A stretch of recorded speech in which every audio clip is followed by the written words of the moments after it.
She posted, "Girls' night out. Don't need permission from anyone." Then, she tagged her ex in the location. I didn't comment. I just packed her stuff and left it by the door.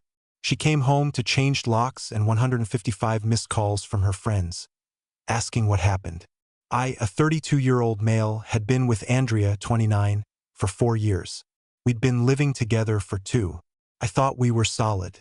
Turns out I was just solid at paying most of the rent. Last Friday started like any other day.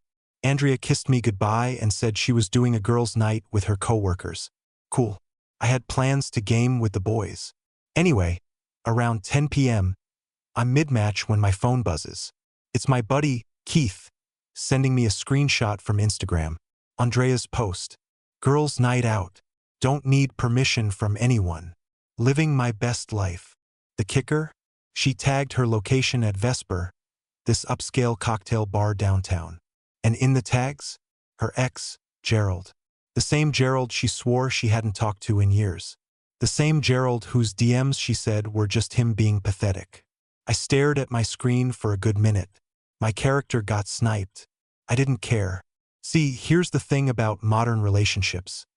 Social media tells you everything if you pay attention.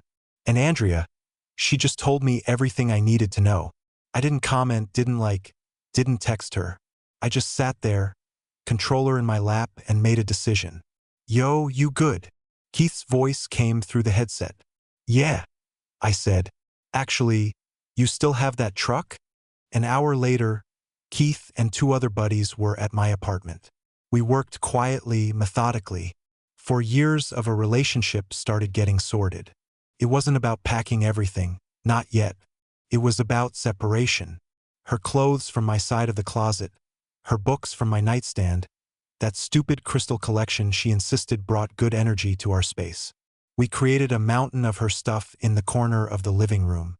Her yoga mat, her coffee maker, the fancy one she had to have, all of it. I left her essentials in place for the morning.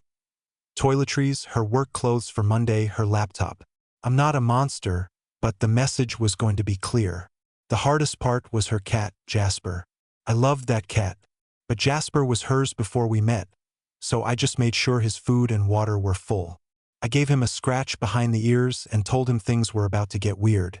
By 2 a.m., the apartment was half mine again. Her presence was contained to a pile of boxes and bags. The boys helped me move my PlayStation and work setup into the spare bedroom, and I threw a clean set of sheets on the bed in there. The master bedroom felt cold and empty. Perfect. The lease was in my name only. She'd never wanted to be added. Said it was too much commitment. Funny how that worked out. I finally checked my phone. 3 texts from Andrea. 11:40 something p.m.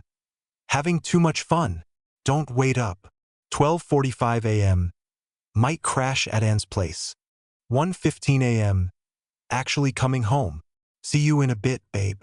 I didn't respond. Instead, I called my cousin who's a paralegal. Woke him up. He owed me one. I explained the situation. Told him she'd lived here for 2 years but wasn't on the lease. Don't change the locks. Not yet, he warned. That's an illegal eviction. You'll be in a world of... She has tenants' rights. You need to give her formal notice. 30 days is the standard.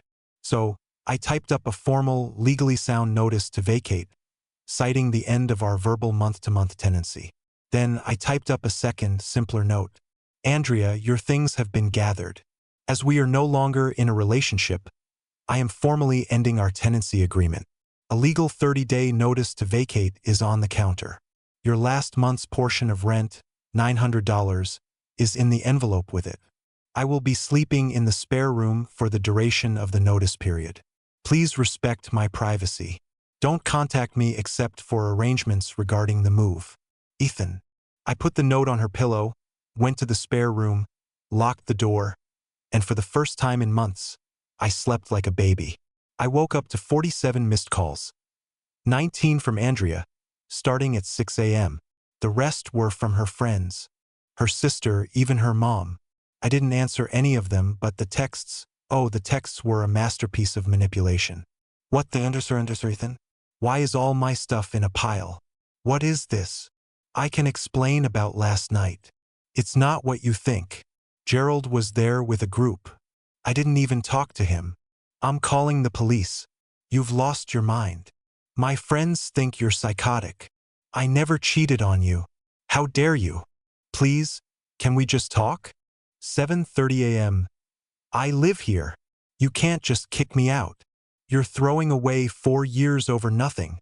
Then came the social media assault. She went nuclear. She posted a crying selfie with mascara running down her face. Caption: when you think you know someone, woke up to this. Kicked out for going out with friends. Narcissistic abuse is real. Her army mobilized immediately.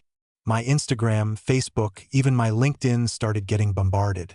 Her best friend, and sent me a novel about how I was controlling and abusive. Her sister called me a pathetic man-child who can't handle a strong, independent woman. Here's where it gets interesting, though. I didn't need to respond because Andrea, in her infinite wisdom, had posted that original Instagram story, the one where she tagged Gerald at the location with the caption about not needing permission. My boy Keith, absolute legend, he'd screenshotted everything. Her post, her tags, even Gerald's story from the same night, showing them doing shots together. His caption: reconnecting with my better half. But I still didn't post anything. I didn't defend myself, just watched the show.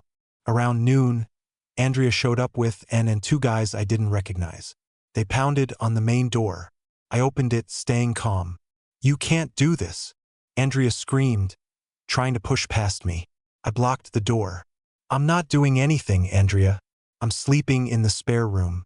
You have 30 days. It's all legal. I'm calling the cops, she shrieked.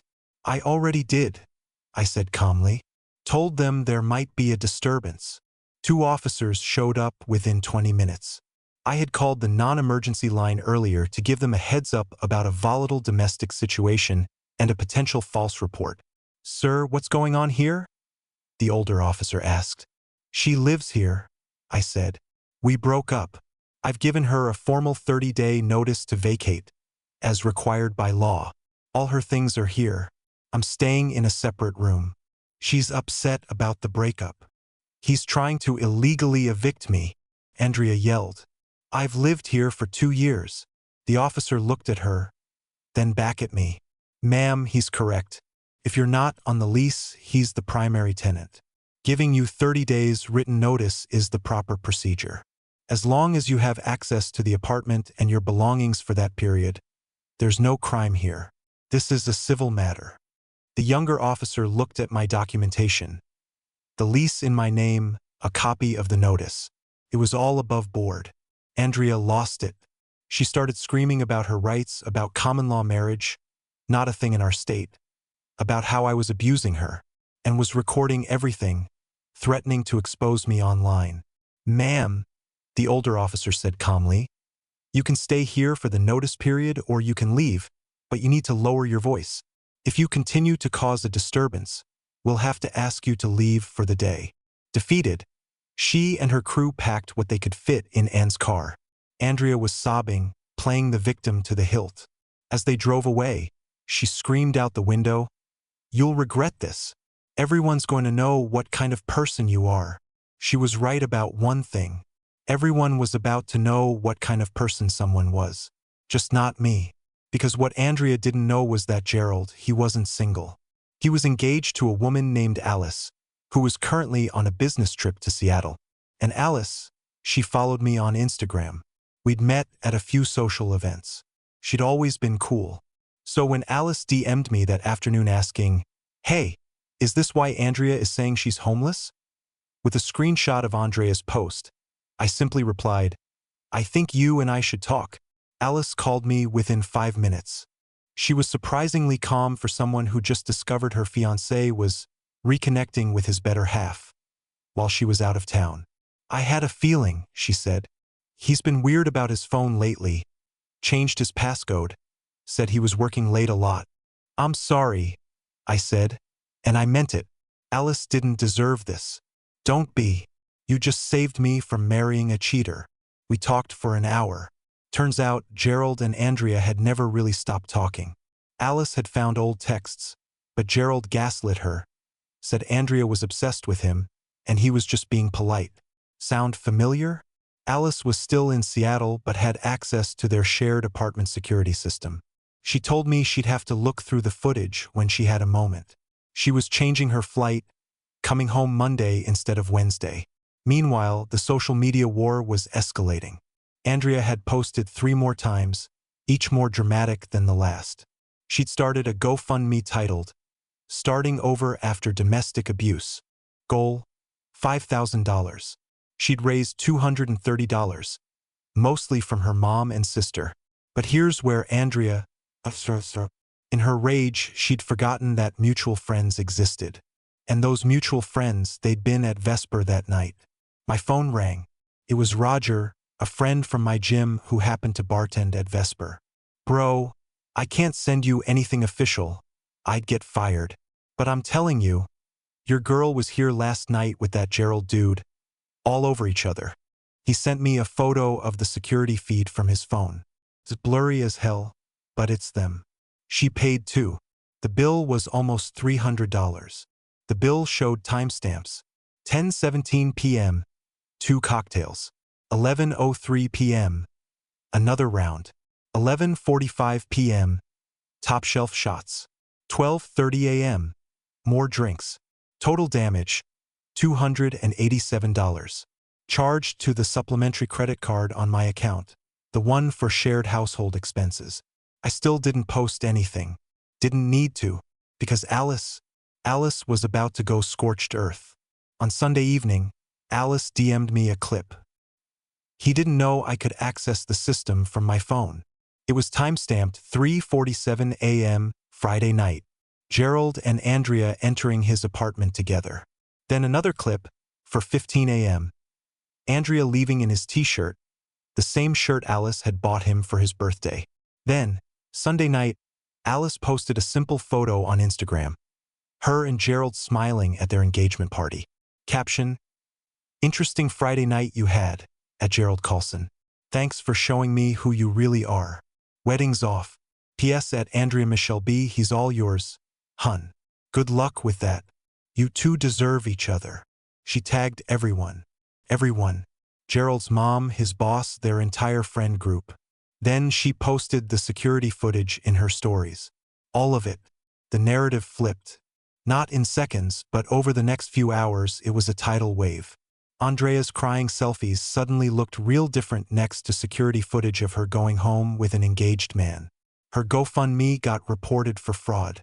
The comments on her posts turned brutal. "So you cheated and got kicked out?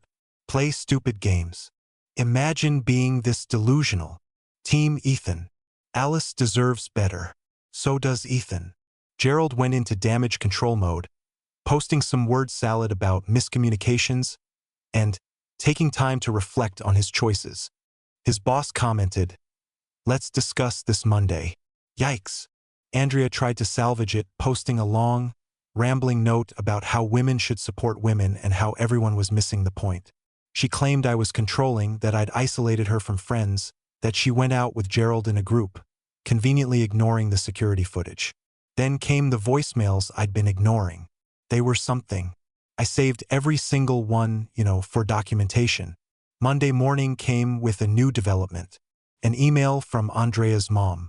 "Ethan, I'm disappointed in how you've handled this situation. Andrea made a mistake, but this public spectacle, that's not the man I thought you were. She's staying with me now, barely eating, can't stop crying. Is this really what you want? To destroy her over one mistake. One mistake. That's what months of emotional cheating, financial deception, and public humiliation had been reduced to. One mistake." I didn't respond to her mom either, but I did finally make one post. A simple Instagram story. Life update, single. Apartment to myself. Realized my worth. Sometimes the trash takes itself out. Also, if anyone wants to grab drinks at Vesper, I hear they make great cocktails. First rounds on me. Petty? Maybe. Satisfying? Absolutely. But the real satisfaction came Tuesday afternoon. A text from an unknown number. "This is Alice. Gerald has moved out. Found out he's been texting 3 other girls. Andrea can have him. Thanks for having the guts to do what I couldn't. Drinks sometime. First round's on me, I replied. It's been 3 weeks now. Thought I'd give a final update since my inbox is flooded with people asking what happened. Andrea came to collect the rest of her stuff exactly on day 29 of the notice period. She brought a whole crew.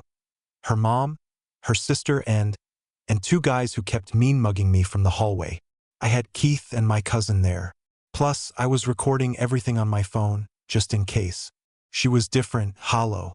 The bravado was gone, replaced by this weird mix of anger and desperation.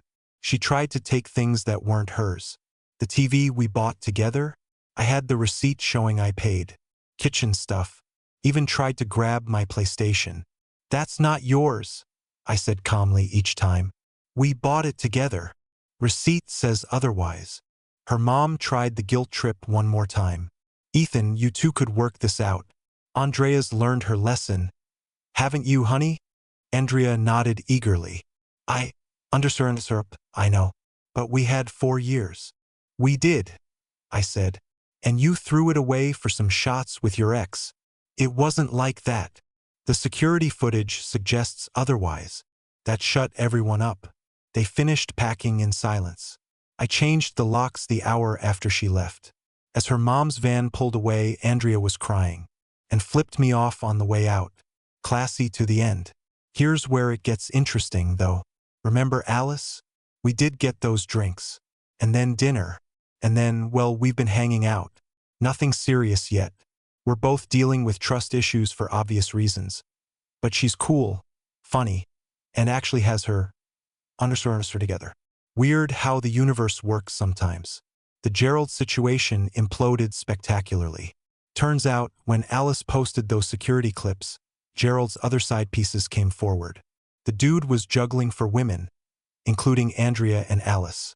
He lost his job when his boss found out he'd been using the company expense account for some of these dates. Last I heard, he moved back in with his parents. Andrea. She lasted 2 weeks at her mom's before the Gerald thing fully unraveled. He'd been telling her he was going to leave Alice for her. Classic. When she found out about the other women, she had another public meltdown, posting this long thing about narcissistic men and emotional manipulation. The irony was lost on her. She tried reaching out last week with a new approach, sending a long email about how she's been in therapy. Realized she has attachment issues and self-sabotaging tendencies. She wanted to meet for coffee to apologize properly. I didn't respond. Her GoFundMe got taken down after multiple people reported it. She had to return the money. The narcissistic abuse narrative died when enough people who were at Vesper that night commented on her posts, confirming they saw her and Gerald all over each other. It's hard to claim abuse when you're on video grinding on your ex. My favorite part? Andrea's LinkedIn. She updated it to say she's taking time to focus on personal growth and healing. Translation: unemployed. Apparently, showing up to work hungover and crying for 2 weeks straight isn't great for job security. Who knew? Meanwhile, I'm thriving. The apartment feels like mine again. I've been hitting the gym consistently and got a promotion at work. Turns out, not being stressed about your relationship does wonders for productivity. A week after she moved out, Andrea texted me asking if I could watch Jasper for a while, as her mom's allergies were bad and she couldn't afford the pet deposit on the room she was renting. I told her to bring him over. He seems happier, too. People keep asking if I regret how I handled it, if I should have talked to her first, given her a chance to explain. Here's the thing. There was nothing to explain. She made a choice, posted it publicly, tagged him, and literally announced to the world that she didn't need permission from anyone while cheating on me. The disrespect was so blatant, so public, that any conversation would have just been her trying to gaslight me into accepting it. Sometimes the best response to disrespect is simple. Remove yourself from the equation. No drama, no big confrontation. Just serve the papers and get your life back. Oh, and for everyone asking, yes, I kept the receipts. All of them. The credit card statements showing she spent my money on dates, the screenshots of her telling her friends I was boring, and she missed the excitement of her ex, the video of her admitting to and that she'd been texting Gerald since January. But I never posted any of it. Didn't need to. The truth has a funny way of coming out on its own. Last thing. Yesterday, I ran into Andrea's coworker at the grocery store. She pulled me aside and said, "Just so you know, we all knew." She wasn't subtle about it. We tried to tell her she was being stupid, but she shrugged. Some people have to learn the hard way. Yeah, they do. Anyway, that's the update. Life's good. The apartment's clean. Jasper's happy. And I can watch whatever I want on TV without someone complaining that true crime documentaries are too depressing. To everyone in similar situations, trust your gut. Know your rights. Don't let anyone gaslight you into thinking you're crazy for having boundaries. And remember, when someone shows you who they are, believe them the first time. Peace out.